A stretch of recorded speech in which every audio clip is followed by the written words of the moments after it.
AI is changing the way the world works. Acredito que hoje qualquer profissional de marketing, né, que chegue no mercado de trabalho, ele vai ter que estar minimamente preparado para lidar com tecnologia, para saber trabalhar com dados, para ter conhecimento, né, de como minimamente aplicar uma tecnologia de machine learning. A convidada de hoje é a Ana Paula Assis, atualmente gerente-geral do IBM Client Transition Office.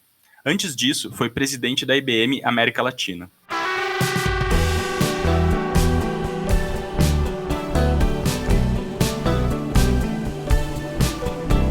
Ela é reconhecida no mercado como líder de opinião em inteligência artificial e também em responsabilidade de dados. Em 2019, recebeu o prêmio Executivo de Valor em TI e Telecom pelo Valor Econômico e foi também reconhecida pela Forbes como uma das 20 mulheres mais poderosas do Brasil. Quanto mais rica em dados é a indústria ou a empresa, mais chance ela tem de ter sucesso, porque a base da inteligência artificial é o dataset, são os dados que você usa para treinar os algoritmos. A Ana Paula tem um ponto de vista muito privilegiado para o nosso objetivo desse episódio, conseguir explorar os principais impactos que a inteligência artificial pode gerar na indústria da propaganda e marketing. Eu sou o Lucas Mello, CEO e CCO da Live, agência pós-digital, e vou te levar para mais um episódio do 22 mil pés. Vamos lá então?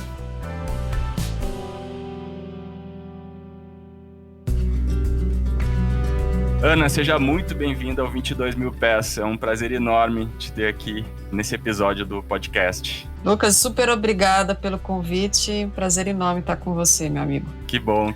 Eu queria começar falando um pouquinho da tua experiência pessoal e profissional. Bom, você se formou em Ciências da Computação, né? Isso. E trabalha numa das principais empresas de tecnologia do mundo já há quase 25 anos, né, na IBM. E eu tenho curiosidade de saber se a Ana Paula de 25 anos atrás chegasse no mundo de hoje e visse o quanto essa tecnologia evoluiu, o que você acha que deixaria ela mais impressionada?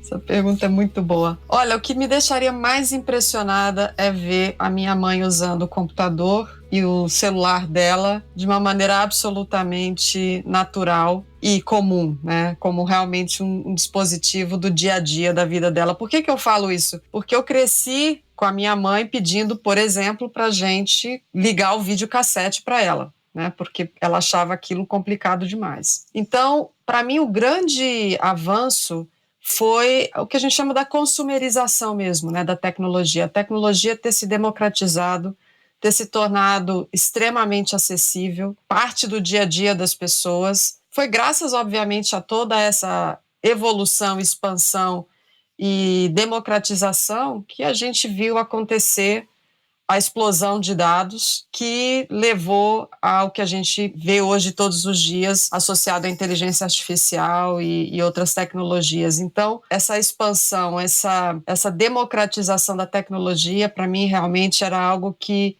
eu acho que a gente nunca imaginou que fosse atingir esse patamar. Obviamente, quando eu estava saindo da faculdade, meados da década de 90, a gente já tinha internet, a gente já tinha o computador pessoal, enfim, não era algo tão diferente do que eu convivia há 25 anos atrás. Eu acho que a uberização mesmo da tecnologia foi que mudou completamente a indústria e a gente hoje está aí vivendo os efeitos, né, dessa sociedade altamente impactada pela tecnologia. É muito bom esse ponto mesmo, porque a tecnologia está muito mais user-friendly, né? E a tendência é que isso aumente muito mais ainda, né? Usando interfaces de voz e tudo mais. A tecnologia ela vai estar cada vez mais acessível. Exatamente. Hoje a gente vê realmente desenvolvimento de novas interfaces que são absolutamente assustadoras até, né? Eu estava vendo outro dia um robô desenvolvido pela área de engenharia da Disney. A forma como o olhar do robô foi desenvolvido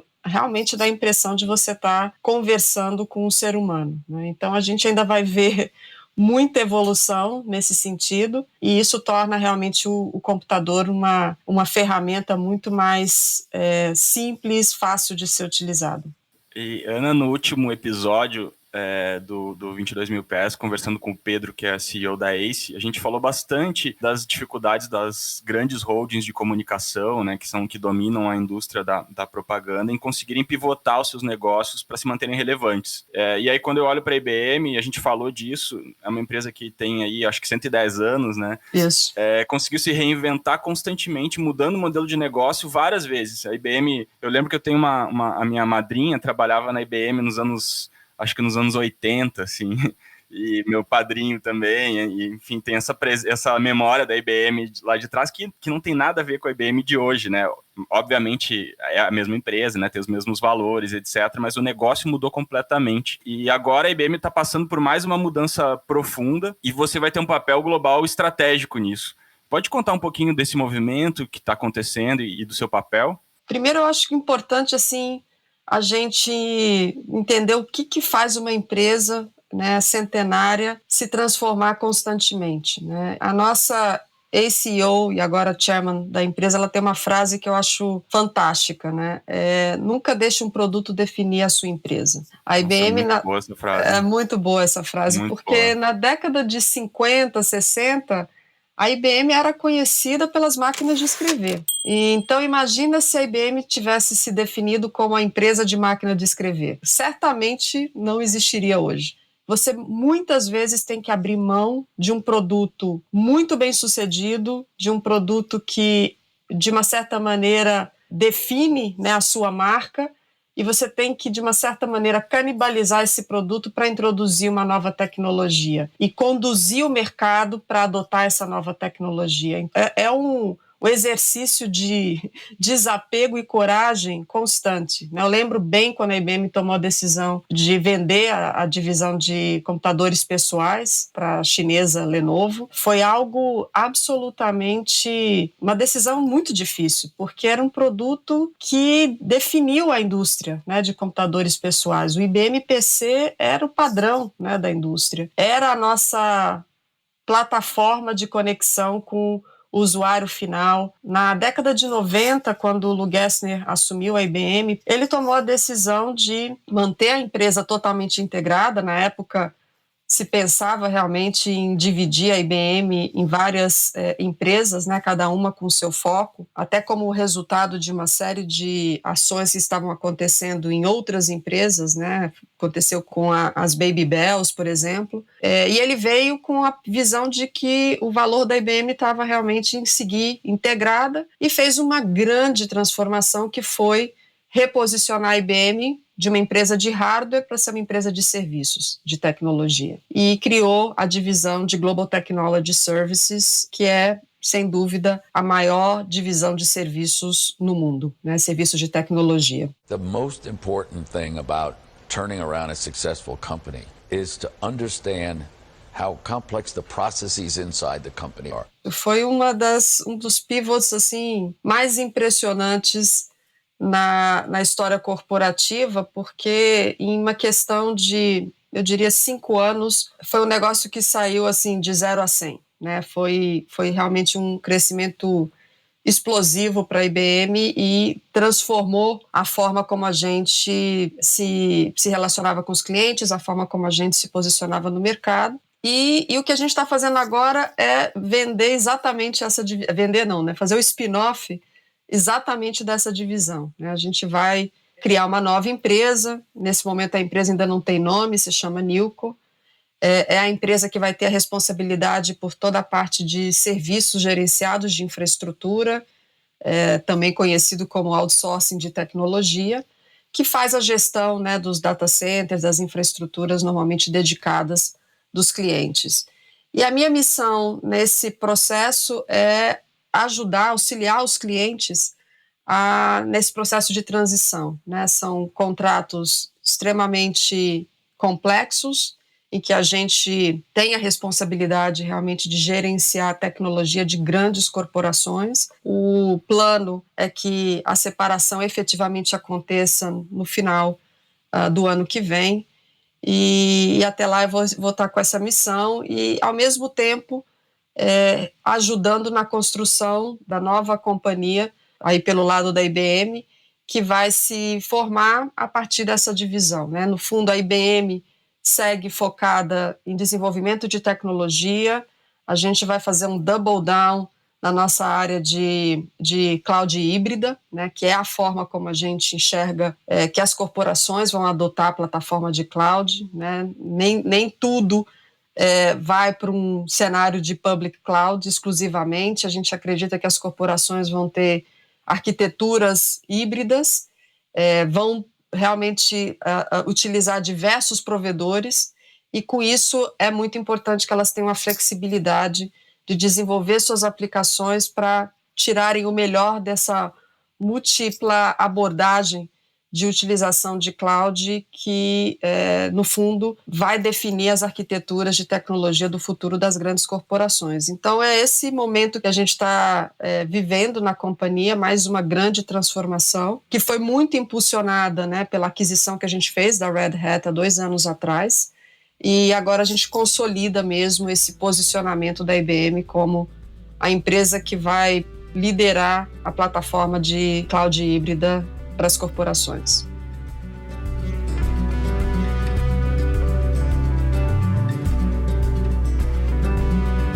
Que legal, Ana. Parabéns aí para esse novo desafio aí. Obrigada. Fora essa divisão aí de cloud, tem muito forte a área de inteligência artificial também na IBM, né? Exatamente. Ótima pergunta, porque um dos objetivos também é reforçar os nossos investimentos em plataformas cognitivas. Não só do ponto de vista de tecnologia mesmo, mas também a divisão de serviços de consultoria da IBM segue, né? Ela vai continuar como parte da companhia, e a gente vai fazer uma grande transformação aí também e investimento para cada vez mais capacitar a nossa área de consultoria para ajudar os clientes na melhor utilização, né, dos seus dados. Em média, 90% dos dados hoje que estão armazenados, né, nos servidores das corporações não são acessados. Então, essa é uma área também que a gente vê uma oportunidade enorme, né, de ajudar os clientes a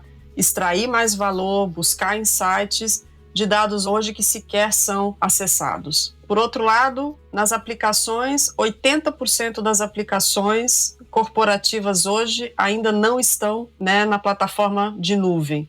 Então, existe uma oportunidade imensa de fazer uma enorme transformação e aumentar a eficiência das empresas, permitindo que elas façam o melhor uso, né, dos seus dados e consigam modernizar seus ambientes de tecnologia para a nuvem. É nisso que a gente quer se posicionar, e a gente vê nesse mercado uma oportunidade de $1 trilhão. Não tenho dúvidas que os impactos dessa tecnologia vão ser muito profundos na nossa sociedade. O Stephen Hawking, ele chegou a falar que a AI pode levar ao fim da raça humana. Então tem várias, enfim, o próprio Elon Musk fala muito sobre os riscos, né, o Bill Gates, mas eu prefiro ser mais otimista e acreditar que a tecnologia vai ser bem utilizada, né, regulamentada, e vai trazer um futuro para a raça humana, que hoje eu acho um dos maiores desafios que a gente tem. Mas, assim, olhando especificamente para o legado da inteligência artificial para a nossa sociedade, qual você acha que vai ser o maior impacto, assim, o maior legado que essa tecnologia vai trazer para a gente? Eu acredito que, fazendo bom uso dessa tecnologia, o legado pode ser fantástico. Pode, inclusive, ser a solução para a sobrevivência e a manutenção, né, da raça humana. Por que eu digo isso? Os problemas mais complicados do mundo, esses problemas já foram resolvidos, né? Hoje, o que a gente está lidando são problemas extremamente complexos. Problemas que envolvem a utilização de volumes gigantescos de dados, criar insights novos a partir, né, desse volume enorme de dados e buscar soluções totalmente inovadoras para problemas muito difíceis, né, de serem resolvidos. Aqui eu estou falando de questões como aquecimento global, como manter as pessoas, como alimentar, né, quase 8 bilhões de pessoas e, ao mesmo tempo, manter o planeta saudável. Então, a gente tem muitas questões aí para serem endereçadas nos próximos anos. Então, fazendo bom uso, eu acho que é a tecnologia que vai permitir a gente resolver essa complexidade toda. Esse sempre foi, digamos, o nosso propósito como companhia, né? A tecnologia para ajudar no progresso da humanidade, para aumentar as capacidades humanas, para tornar o mundo mais eficiente. A gente tem se comprometido muito em ajudar, educar, né, a sociedade para entender os impactos dessas tecnologias e estarem preparados, né, para utilizarem essas tecnologias de uma maneira que seja democratizada também.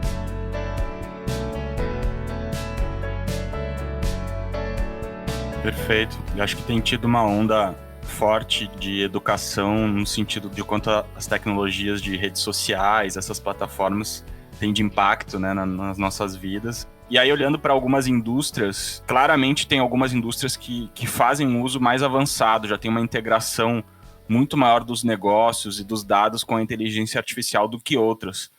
Quais são essas indústrias que hoje estão mais avançadas e os melhores exemplos que você conhece? Quanto mais rica em dados é a indústria ou a empresa, mais chance ela tem de ter sucesso, né? Porque a base da inteligência artificial é o dataset, são os dados que você usa para treinar os algoritmos. Um outro ponto que eu acho super importante quando a gente fala de inteligência artificial é que essa realmente é uma daquelas tecnologias que beneficia os early adopters, né? As empresas que saíram na frente primeiro são as empresas que têm mais chance de ter sucesso, porque, como eu disse no começo, você realmente precisa de uma base de conhecimento, uma base de dados muito robusta, e isso tem uma questão aí realmente de tempo e volume que é difícil de você quebrar essa equação. Olhando alguns exemplos aqui no Brasil, né, um exemplo que é super popular, já é conhecido por muita gente, é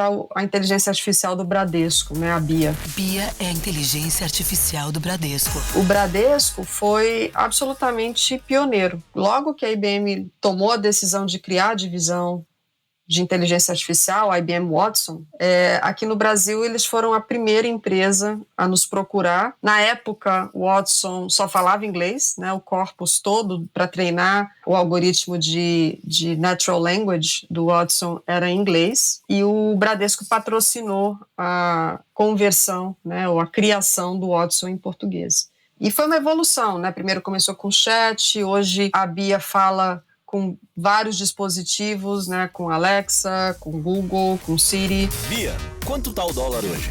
E é muito interessante você ver essa jornada, né, de adoção de uma tecnologia disruptiva por uma empresa tradicional, que é a forma que eu acredito, né, que empresas que têm uma reputação a ser zelada, que têm uma responsabilidade com seus clientes, precisa, né, considerar ao adotar essas tecnologias para que elas realmente sejam feitas de uma maneira que gerem valor e que melhorem ainda mais a experiência do cliente e não o contrário. Eu diria para você agora que durante a pandemia isso acabou explodindo, né? A gente viu, por exemplo, o acesso à nossa plataforma dobrar nos meses entre fevereiro e maio em relação ao mesmo período do ano anterior. Várias empresas realmente acelerando a implementação de projetos assim. A Magazine Luiza, né, a Lu da Magazine Luiza, aumentou significativamente a quantidade de interações, né, com os clientes da Magazine Luiza.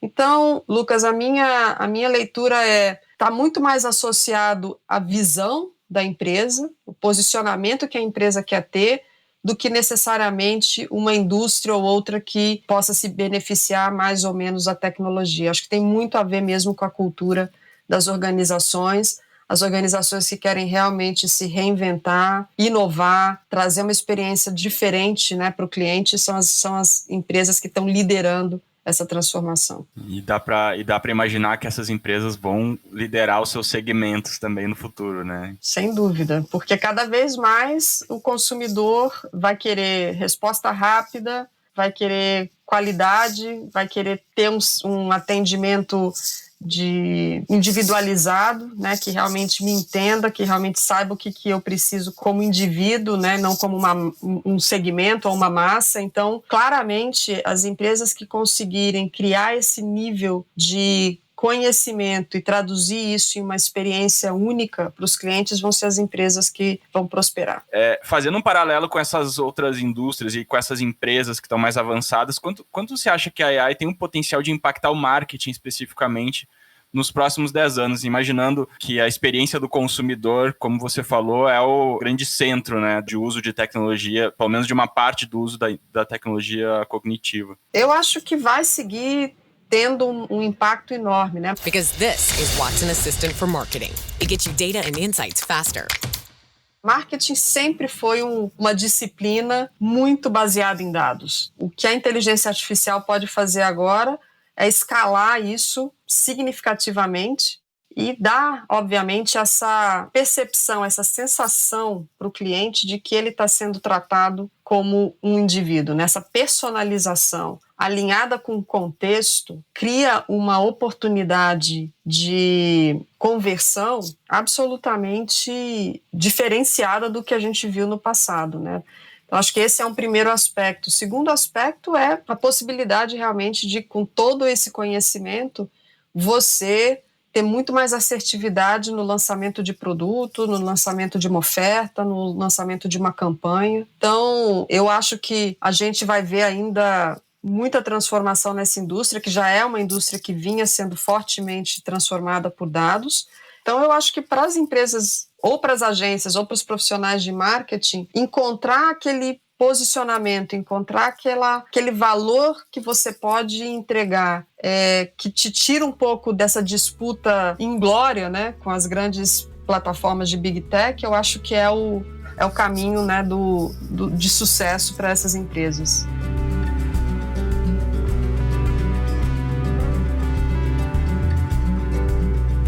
A inteligência artificial ela acaba liberando os profissionais para que eles usem os seus talentos mais preciosos enquanto seres humanos, né? E aí imagino que para as lideranças, para quem lidera times dentro de empresas que se tornam extremamente impactadas pela inteligência artificial, existe talvez um preparo diferente ou uma nova forma de gerir pessoas. E olhando para essas outras empresas que você conhece com mais proximidade e observando esses processos de evolução das lideranças, quais você acredita que são os maiores impactos para o trabalho dos CMOs das grandes empresas que tiverem, né, que estão com inteligência artificial num protagonismo maior, vamos dizer assim? Tem dois aspectos super importantes. O primeiro é exatamente o que você falou, a atração de talentos, né? Ter gente boa atuando na equipe. E eu acho que a gente vai ter que mudar completamente a forma como a gente pensa em talento nas corporações hoje, né? A gente sempre quer aquele cara que estudou na melhor universidade, que tem a melhor formação. Bom, esse é o cara que todo mundo disputa.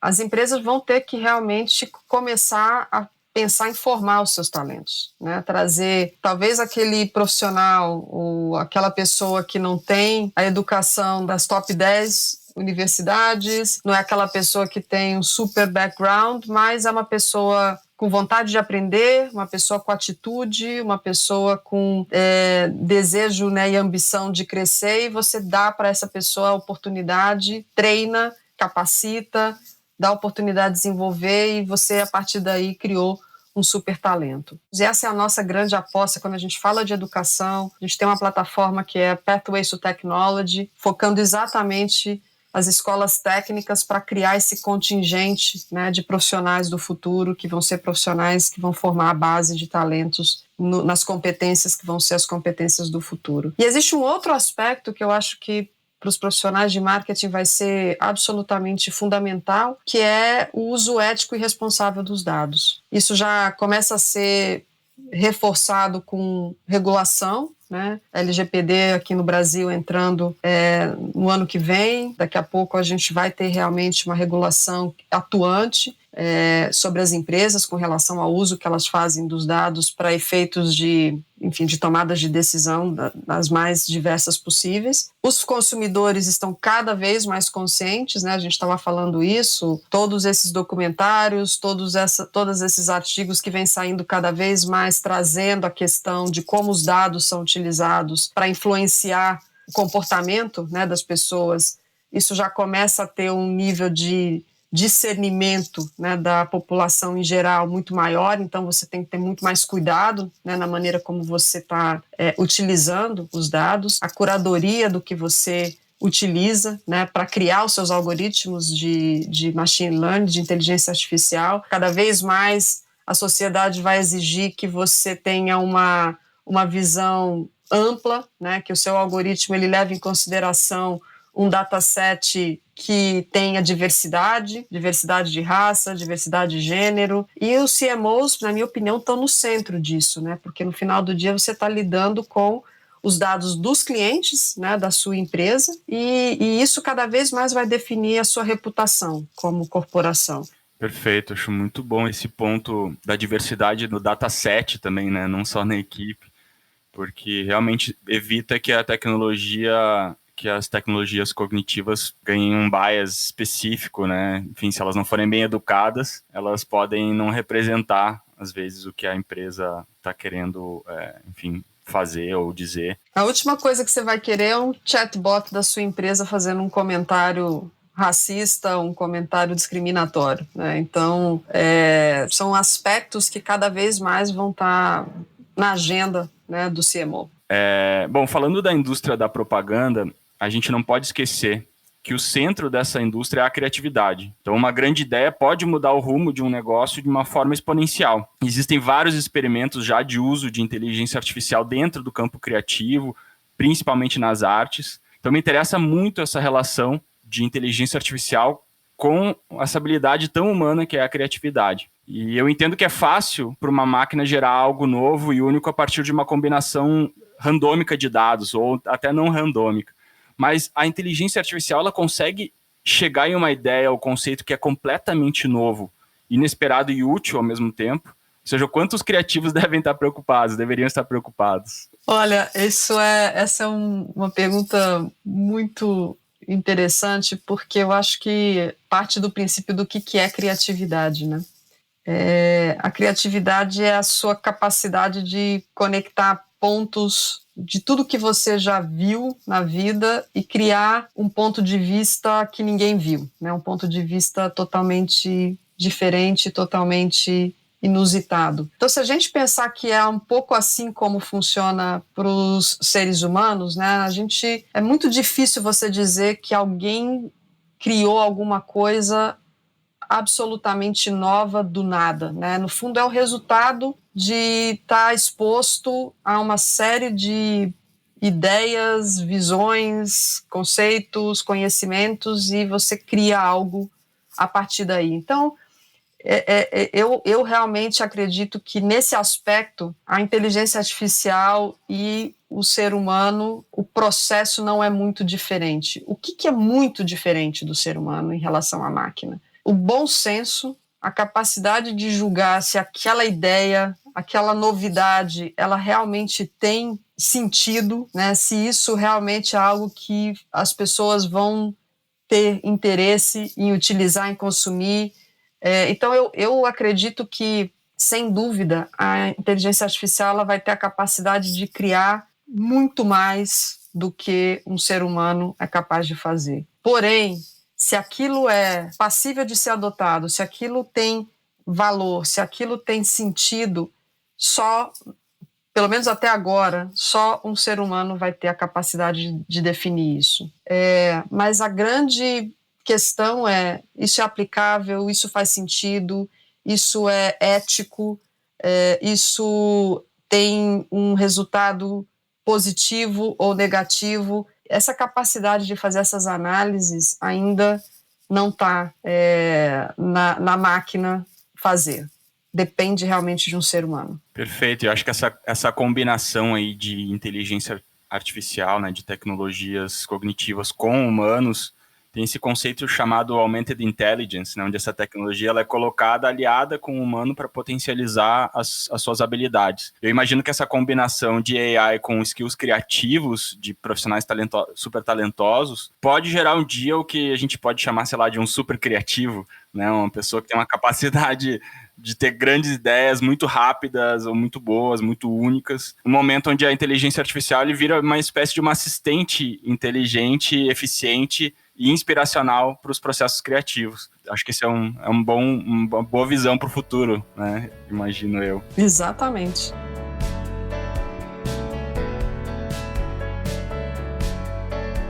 E você tem exemplo de outras indústrias onde esse conceito de Augmented Intelligence já acontece e que podem servir de inspiração para essa visão? Lucas, eu acredito que uma das áreas que mais vai se beneficiar, já se beneficia, mas certamente vai crescer exponencialmente, é a indústria de saúde e de medicina. Hoje, o volume de conhecimento, né, novo que é gerado, seja de doenças, seja de tratamentos, é gigantesco, né? Para um médico é impossível ele estar atualizado, né, com tudo que está sendo gerado de conhecimento científico na área em que ele atua, né? A última estatística que eu vi era que um médico ia ter que estudar algo como 16 horas por dia a literatura para estar atualizado no campo específico em que ele atua. Então, sem dúvida, é uma área onde a gente ainda vai ver muito avanço acontecendo, já está acontecendo. O fato da gente ter hoje, né, a possibilidade, se tudo der certo, de ter uma vacina disponível, né, para o Covid-19 até o final desse ano, é fruto exatamente desse tipo de situação. Uma questão de 2 meses atrás, a gente lançou, em conjunto com a Pfizer, um tratamento, né, ou uma forma de ajudar no diagnóstico precoce de Alzheimer, né, que é uma doença muito difícil de ser detectada, basicamente observando pequenas mudanças que normalmente não são perceptíveis, mas que com os algoritmos, né, que nós estamos treinando, vão tornar mais fácil detectar os estágios iniciais de um potencial Alzheimer. Então, eu acredito realmente que é a área onde a gente vai ver mais novidade. Entra aqui também de novo, né, toda a questão de quantum computing, porque eventualmente você vai ter que criar moléculas novas, você vai ter que criar compostos novos.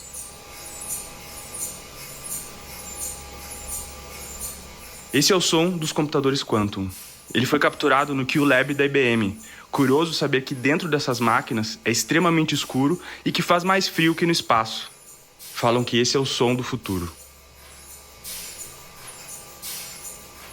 E a tecnologia hoje mais promissora nesse sentido é quantum, porque a capacidade computacional para você fazer essas simulações, em muitos casos, ela não existe até hoje. Por exemplo, para você modelar uma molécula de café, que é uma das moléculas mais simples, né, que existe na natureza, você teria que consumir o equivalente a 20% de todos os átomos do universo. Então, são coisas que realmente você tem que mudar o paradigma de tecnologia para você dar um novo salto de eficiência. Então, é o que a gente vê aí de avanço, e eu tenho realmente muita esperança e acho muito promissora a utilização de inteligência artificial no campo da saúde de uma maneira geral. E a tecnologia, ela sempre atuou substituindo o que a gente pode chamar de low-skill jobs, né? Foi automatizando desde os processos antigos de agricultura, depois era industrial, tem sido assim. E em 2017, a McKinsey previu que até 2030, 800 milhões de empregos podem ser substituídos por inteligência artificial. Então, dentro de qualquer projeção que a gente possa fazer, a necessidade de treinamento e desenvolvimento de novos skills para os profissionais é iminente. E aí esse modelo que a gente, né, hoje chama de lifelong learning, né, onde as pessoas passam a buscar conhecimento contínuo e fragmentado para desenvolvimento pessoal e profissional, parece que vai ser crucial para todos. E se você tivesse que aconselhar profissionais de marketing ou publicidade sobre quais desenvolvimentos e conhecimentos vão ser mais valiosos no futuro, quais seriam essas áreas de estudo? Olha, eu vou ser pouco ortodoxa na minha resposta aqui, porque eu acredito que hoje qualquer profissional de marketing, né, que chegue no mercado de trabalho, ele vai ter que estar minimamente preparado para lidar com tecnologia, para saber trabalhar com dados, para ter conhecimento, né, de como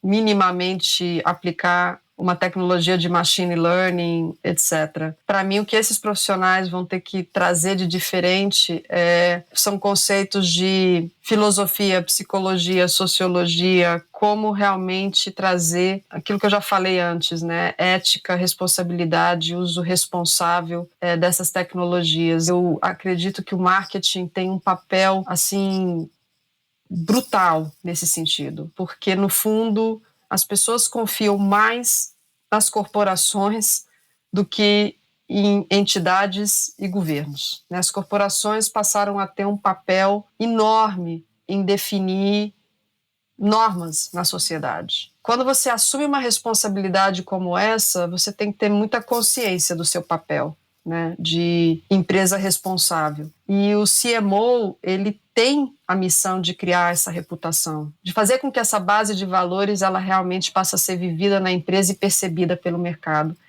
Então, eu acho que tem muito de ter essa visão mais holística, mais ampla, que não seja unicamente da tecnologia, mas como utilizar a tecnologia de uma maneira que seja para contribuir para o bem da sociedade. Acho que é isso, Senso crítico, ética, também aliar instinto, que eu acho que é uma coisa interessante de conseguir aliar isso com a máquina, com a inteligência artificial. Eu acho super estimulante pensar que as empresas vão investir nisso, em treinamentos de filosofia, sociologia. Ana, muito obrigado. Eu adorei a nossa conversa. Foi um prazer enorme e aprendi muito com o nosso papo. E fico muito feliz aí que a gente conseguiu gravar esse episódio juntos. Legal, Lucas. Eu também adorei as perguntas. Muito bom poder refletir sobre tudo isso que está acontecendo com a nossa sociedade hoje pelo impacto da tecnologia. Obrigada.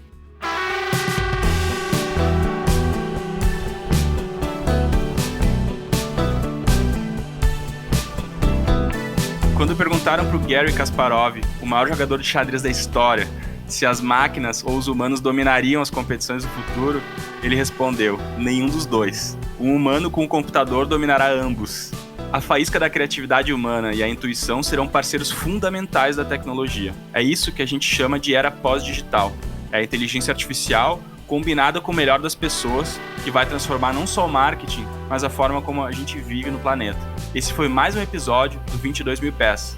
Espero que tenham gostado. Até o próximo.